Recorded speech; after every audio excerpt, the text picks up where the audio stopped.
Today I'd like to share with you 4 things that you should know about Americans' attitudes and behavior towards guns. First of all, gun control, attitudes towards gun control. Many people think that Americans would be more and more favorable towards gun control given the tragic shootings that we have seen in schools and elsewhere around the nation, but actually that's not the case. If you look at the long-term graph, you see that support for stricter gun control laws has been coming down over time, and although it spurted up just a couple of years ago, it's back down near its all-time low.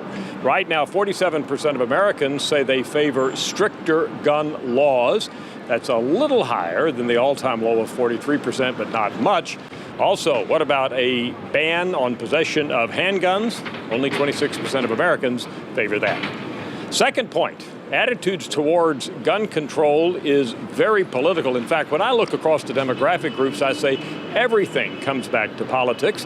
If you're a Republican, you're certainly not in favor of stricter laws on guns. And if you're a Democrat, you're much more likely to say you favor stricter gun laws.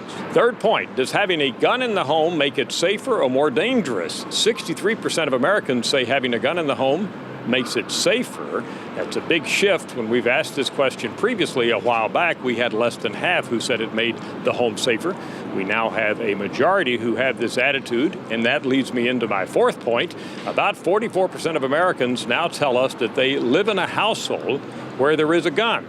30% say they personally own a gun, 14% say somebody else in the household owns a gun, but less than half, but still more than 4 in 10 Americans say they live in a household with a gun. How does this skew demographically? Well, it is significantly higher in the Midwest and the South, and in fact most everywhere, than the East, where we have the lowest percent ownership of guns in the country. I'm Dr. Frank Newport, Gallup Editor-in-Chief.